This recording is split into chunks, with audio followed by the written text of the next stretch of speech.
عنوان ما شرفنا. Bună dragilor! Bine v-am găsit sau v-am regăsit aici pe canalul meu de YouTube. Dacă este pentru prima dată când mă vedeți, eu sunt Rojin și ador parfumurile Middle Eastern în mod special. Dacă și voi sunteți în aceeași zonă de interes, v-aș mulțumi dacă ați apăsat butonelul de subscribe, implicit clopoțelul, pentru a primi notificare de fiecare dată când eu postez câte un videoclip nou. Treaba aceasta este total gratuită, nu vă costă absolut nimic să vă abonați, să vizualizați videoclipurile mele, să lăsați un like, un comentariu și, de ce nu, să le distribuiți persoanelor interesate de acest subiect. Eu acum când filmez suntem marți, stați să verific, ca de obicei sunt atemporală, marți 24 decembrie, da. Filmez pentru voi acest videoclip astăzi, în ajunul Crăciunului, însă voi îl veți vedea undeva pe vineri, cred eu, sper. Și da, pentru că am prins un moment de respiro, un moment de singur acasă și un moment în care nu am apă curentă, că de ce nu, am spus să filmez repede pentru voi, pentru că, ca în orice casă, suntem în pragul Crăciunului, în pragul Sfintelor Sărbători și sunt multe chestii de făcut, mai ales atunci când ești femeie. Dar, my scent of the day, vi-l spun, chiar dacă voi, când veți vedea acest videoclip, va fi deja trecut, dacă doriți, am ales pentru ajunul Crăciunului o aromă care știu că mă va însoți toată ziua, știu că va proiecta, știu că va bubui, dar totodată știu că nu va deranja pe cei din jur, pentru că toți apropiații mei au ajuns deja oarecum să mă recunoască după acest parfum, pentru că da, îl port destul de des, chiar dacă dimineața, să spunem, mă dau cu un parfum, după amiaza fac ce fac și întind mâna în continuare către Vue Patisserie de la Paris Corner sau reinterpretarea lor a ADN-ului de Italica de la Xerjoff. Nu știu, pentru mine este decembrie într-o sticlă. Ai migdale, dar migdale sub formă de marțipan. Ana și logica. Marțipan cu migdale. Ai un iz lactonic, ai o adiere de șofran, pentru că da, după ce se așează acest parfum, șofranul din deschidere rămâne la nivel de adiere. Nu știu, e genul acela intoxicant, între ghilimele, în sensul bun. Pur și simplu îl ador, are performanțe, nu am ce să-i cer. Am și sticlă de Becca pentru el, atât de mult îmi place. Și da, îl puteți găsi la dubaicollection.ro, dubaicollection.eu și nu în ultimul rând arabianscent.net, unde codul ROJ25 va aduce un discount de 10% la absolut orice achiziție, cod valabil pe aceste 3 site-uri. Dar chiar dacă eu vi l-am descris cum vi l-am descris, chiar dacă poate v-am făcut poftă de aroma acestui parfum, comandați-vă înainte de toate un decant. De ce spun asta? Pentru că e genul de parfum care împarte lumea în două, dacă doriți, da? Știu că sună dramatic, dar cam așa e. Nu e cale de mijloc cu el. Trebuie să iubești acordul de migdale în primul rând. Dar dacă îți place Italica de la Xerjoff și dacă vrei o variantă de buget, dacă doriți, Vue Patisserie de la Paris Corner. Bun, și ce vom vorbi, despre ce vă voi vorbi? Vă vorbi astăzi, repede, scurt pe doi, pe repede înainte. Rămăsesem datoare în fața voastră cu un clip de tip versus între o altă iubire cu migdale, nu știu de ce, v-am mai spus eu și în alte videoclipuri, anul acesta, perioada rece a acestui an, pentru mine a fost cu și despre migdale. Și avem aici Ariz L'Absolu de la Arabiat Prestige, știu v-am terorizat cu acest parfum, și Shaga Food Tonka de la Swiss Arabian. Ei bine, ambele se inspiră din BDK Velvet Tonka. Acest clip îl voi face fără decantul care L-am evaporat, l-am băut între ghilimele și așa mai departe, însă cunosc foarte, foarte bine aroma acelui parfum de la BDK și am purtat foarte mult atât Aris l'Absolu cât și Shagafu Tonka.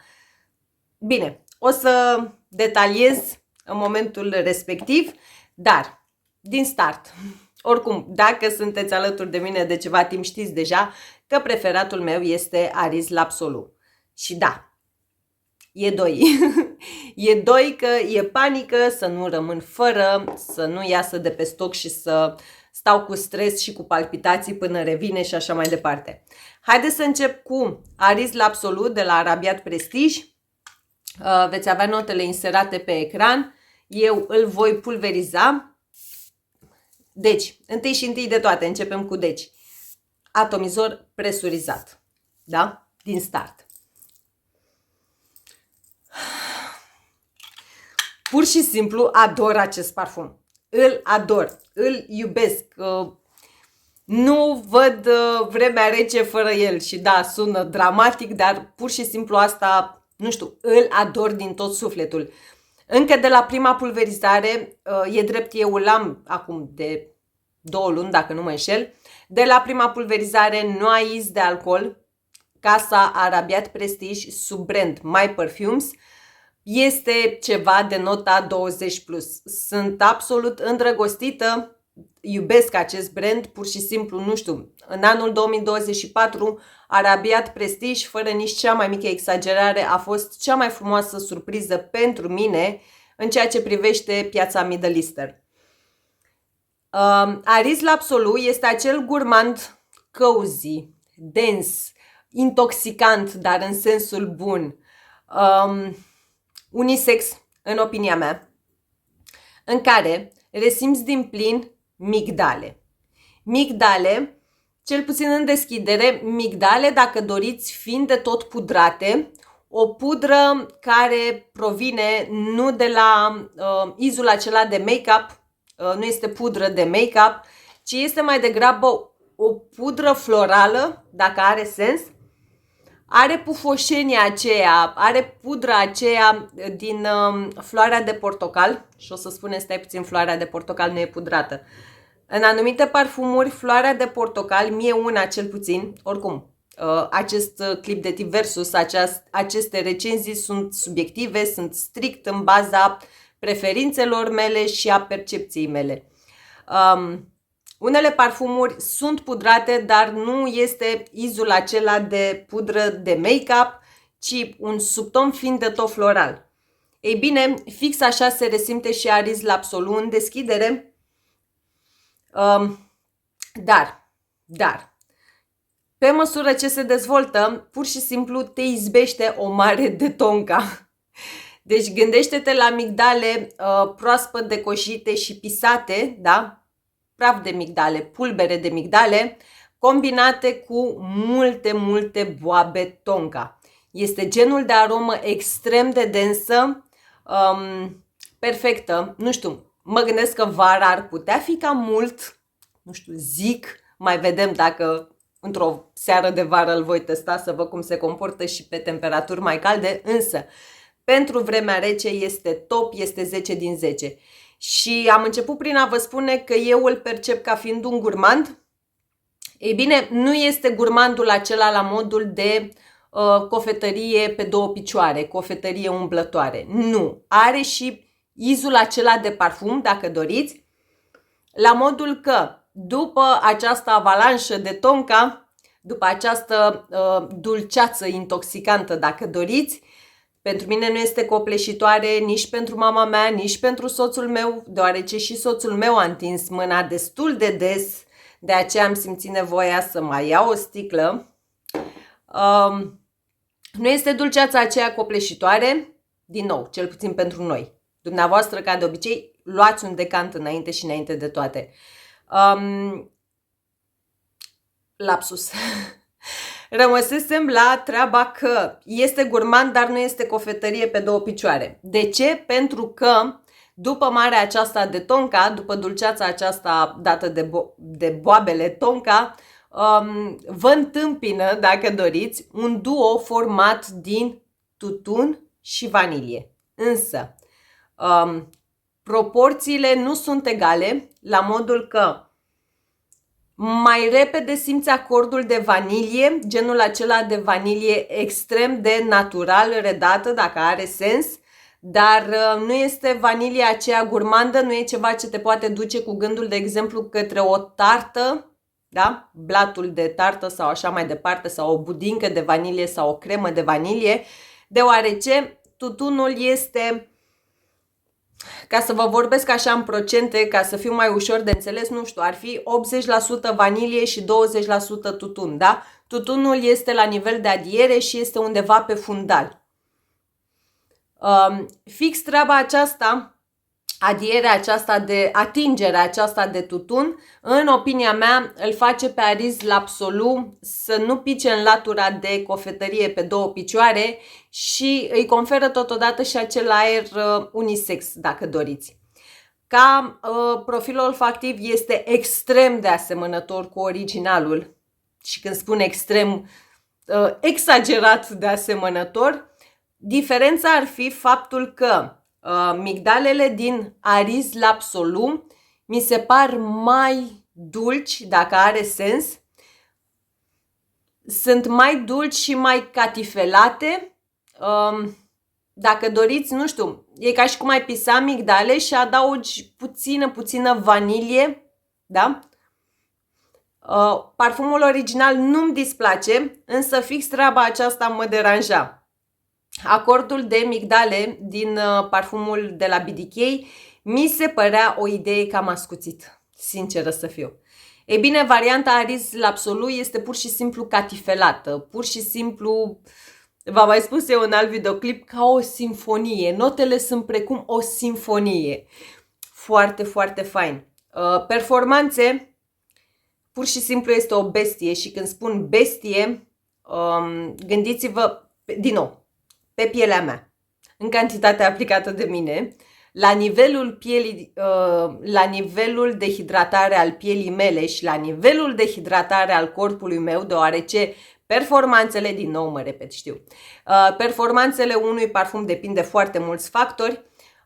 Aris l'Absolu are 10 plus ore, da? Peste 10 ore. Și când spun peste 10 ore, eu una îl resimt și după duș. Dacă pulverizez dimineața Aris l'Absolu, chiar dacă după amiaza eu îmi fac duș și vreau să port altceva, indiferent de ce parfum pun pe deasupra, se va resimți subtonul sau izul acestuia. Da? Ca proiecție undeva la 3-4 ore, genul de proiecție stridentă dacă doriți, iar siajul este unul mare. Cu ușurință umpleți o încăpere destul de mare. Magnet de complimente, dacă căutați lucrul acesta la un parfum, nu știu, exact cum v-am spus, este preferatul meu, este top, este 10 din 10, vine și în cantitate de 100 de mililitri, este undeva la 249 de lei, dacă nu mă înșel, la Dubai Collection este în stoc, dar dacă adăugați și roș 25, primiți un 10% discount. Dar din nou, chiar dacă vă surâde ceea ce vă spun eu aici, dacă nu cunoașteți BDK Velvet Tonka, nu achiziționați blind, adică fără să testați acest Aris l'Absolu. Comandați înainte de cant. Dar dacă cunoașteți BDK Velvet Tonka și dacă vreți acea variantă accesibilă sau de buget, Aris l'Absolu fără să stați pe gânduri. Pur și simplu, atât este de fain. Chiar aveam în cercul de prieteni pe cineva care pur și simplu era obsedat, da, este un domn, de ADN-ul acestui parfum și când l-a resimțit pe soțul meu, i-a spus ceva de genul, ți-ai luat BDK, la care soțul meu nu e un parfum de al soției și da, i-am trimis linkul și bineînțeles că și-a achiziționat și el 2 sticle din start. Iar în celălalt colț îl avem pe mult prea viralul Shagaf Oud Tonka de la Swiss Arabian, care vine în această sticluță, sticluțele clasice ale gamei Shagaf. Bine, nu înțeleg din start. Nu înțeleg de ce au simțit nevoia să-i spună Shagaf Oud Tonka, pentru că nu există oud în acest parfum. Da? Din start nu există oud și el la rândul său se inspiră din BDK Velvet Tonka. Ei bine, cu acest parfum nu a fost dragoste de la primul puf, de la prima pulverizare. Așa arată atomizorul și da, era să-mi dau un ochi, dar nu mai contează. Da. Și nici acum nu este acea mare dragoste. Pentru că chiar și acum îl am de tot așa de o lună și jumătate, dacă nu mă înșel. În deschidere se resimte un fin de tot iz de alcool. Și nu vorbim de iz buzii, vorbim de iz de spirit, dacă doriți. Iar, din start, este diferență. La modul că, în timp ce Ariz L'Absolu se deschide cu acea migdală catifelată și dulceagă, Shagaf Oud Tonka are o migdală cu subton de cireșe.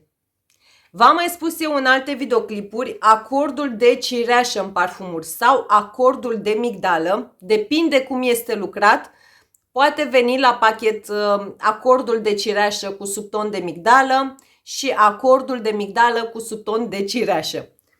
Ei bine, acordul de migdale din Shagaf Oud Tonka are acel fin de tot iz de cireșe. Pentru mine, din start, nu știu, în BDK Velvet Tonka eu nu resimt acel subton de cireșe. Dacă ați testat BDK Velvet Tonka sau dacă l-aveți, lăsați-mi și mie impresia dumneavoastră în secțiunea comentarii. Sunt curioasă dacă doar eu îl percep așa. Iar are aici o parte, cum să spun eu, se resimte partea aceea floral pudrată pe care o detectez și aici și în Ariz L'Absolu și în parfumul casei BDK, doar că în Shagaf Oud Tonka floarea de portocal vine la pachet cu ceva neroli. Da? Are un iz fin de tot deranjant pentru mine. Din nou, dacă sunteți aici pe canalul meu de YouTube de ceva timp, știți că nu prea sunt prietenă cu acordul de neroli în parfumuri. Totodată are și ceva fin ascuțit, fin metalic, chiar dacă, credeți-mă că a avut acel timp de odihnă, de maturare, macerare și ce mai vreți dumneavoastră. În continuare, eu resimt un fin de tot iz metalic sau ascuțit. Tind să cred că, din nou, acordul de neroli îmi lasă această senzație. Culmea e că și pe pielea soțului meu la fel îl percep. Deci Shagaf Oud Tonka, cum îl simt pe mine, la fel se dezvoltă și pe soțul meu, dacă doriți. Iar are o chestie la modul că dacă în Ariz L'Absolu și în parfumul de la BDK eu resimt acel duo tutun și vanilie, chiar dacă, exact cum v-am spus, proporțiile nu sunt egale, este mai degrabă o vanilie cu o atingere de tutun, ei bine, în Shagaf Oud Tonka este, dacă doriți, o vanilie fiind de tot spicy, fiind de tot condimentată, la modul că nu percep vanilia de aici a fi însoțită sau a avea acea adiere de tutun, ci mai degrabă are o atingere de scorțișoară, care, din nou, nu prea îi găsesc locul, sinceră să fiu, și nu neapărat că eu iubesc parfumurile cu tutun, pentru că, deopotrivă, și scorțișoara în parfumuri mă atrage foarte, foarte mult. Da? Deci nu există, iubesc mai mult tutunul decât scorțișoara. Nu, pentru mine ambele acorduri sunt pe același loc, dacă doriți. Iar ce este ușor, dar ușor, nu știu, să spunem că vine ca nu ca în perete, nu prea îi văd eu rostul aici, și anume un acord de trandafir. Există o adiere de trandafir în BDK Velvet Tonka, da, există și acolo. În Aris Lapsolu eu nu resimt niciun iz de trandafir, însă trandafirul din Shaga Food Tonka este mai in your face față de trandafirul din BDK. Nu pot spune că este trandafirul acela bulgăresc, deranjant, săpunos sau așa mai departe. Nu, este genul acela de trandafir care îmi place, culmea, însă, de ce am spus ca nu ca în perete, nu știu. Nu prea văd eu sensul aici, nu prea... Adică ai acea migdală cu subton de cireșe, ai acea vanilie cu scorțișoară, iar trandafirul, nu știu, nu-mi surât de mie compoziția, dacă doriți, e ceva ce îmi dă cu virgulă. Da, sau hai să spunem că mi se pare ciudățel, pur și simplu. Raportul calitate-preț din start, Shaga Food Tonka pierde în fața mea, deoarece acesta vine în cantitate de 75 de mililitri, Aris Lapsolu vine în cantitate de 100 de mililitri. Aris Lapsolu, exact cum v-am spus, mă repet, este 249 de lei fără roș 25 pentru 10% discount, timp în care Shaga Food Tonka variază undeva la 300 de lei. Acum depinde pe ce site îl găsiți, de pe ce site îl comandați. 300 de lei pentru 75 de mililitri, pe când aici avem 100 de mililitri. Ca profil olfactiv, ca apropiere de BDK Velvet Tonka, nu știu, mi se pare mai îndepărtat acesta. Exact cum v-am spus, are subtonul acela, vanilia aceea este spicy, nu este combinată cu tutun, da, are scorțișoara aceea. Nu mă înțelegeți greșit, din nou, îmi place combinația de vanilie cu scorțișoară în parfumuri. Dar, vorbind strict ca asemănare între acesta și originalul de la BDK, acesta mi se pare mai îndepărtat. Plus că, exact cum v-am spus, în continuare, după atâta timp de maturare, macerare, oxidare și ce mai vreți dumneavoastră, are în continuare un iz destul de ascuțit, destul de in your face. E ceva acolo deranjant. Acum depinde, dacă dumneavoastră vă împăcați cu acordul de neroli în parfumuri, pentru că eu în continuare tind să cred că floarea aceea de portocal din deschidere vine la pachet cu ceva neroli. Și de acolo mi se trage toată situația și toată senzația ce mi-o lasă la nas. Dacă nu aveți nimic împotriva acelui acord, da, s-ar putea să vă încânte acesta. Ca performanțe, aici vine partea cea mai ciudată și spun partea cea mai ciudată pentru că de la Swiss Arabian am destul de multe parfumuri extrem de bune, extrem de persistente, extrem de, mai pe românește, stau bine la performanțe. Proiectează bine, au siaj, au longevitate, au tot ce vreți dumneavoastră. Și nu vorbesc strict de celebrul Shaga Food, da? Mai am și altele care stau bine în ghete, cum spun eu. Ei bine, Shaga Food Tonka are o longevitate de undeva la 6, hai să spunem 7 ore pe piele. Proiecția acestui parfum este undeva la 2, hai să spunem 3 ore, iar siajul este mediu. Da, la capitolul performanțe stă mult mai prost decât varianta Arabiat Prestige. Și nu știu, uite, acum, da, fix aceeași senzație. Către dry down-ul final, trandafirul de aici devine din ce în ce mai proeminent. Pe undeva pe la mijloc îmi plăcea cum dădea la nas, însă către dry down-ul final, cel puțin asta se întâmplă pe pielea mea și culmea, asta se întâmplă și pe pielea soțului meu. Dacă aveți Shaga Food Tonka sau dacă l-ați testat, chiar sunt curioasă de părerea dumneavoastră, de experiența dumneavoastră în legătură cu acest parfum. Mă repet a mea oară vorba aceea și în ajunul Crăciunului, treaba aceasta cu parfumurile este o chestie total subiectivă, fiecare le percepem diferit, fiecare avem performanțe diferite cu ele, ne dau triggere diferite și așa mai departe, ne dau senzații diferite, pentru că exact cum v-am mai spus, avem 5 degete la o mână și nu sunt toate la fel și cu omul și cu percepțiile sale. Plus că totuși vorbim despre parfumuri unde avem mai multe note, acorduri și așa mai departe. Dacă era să vorbim, de exemplu, despre uleiuri esențiale, da, atunci avea sens, toată lumea simțea iasomie, că era uleiul de iasomie și așa mai departe.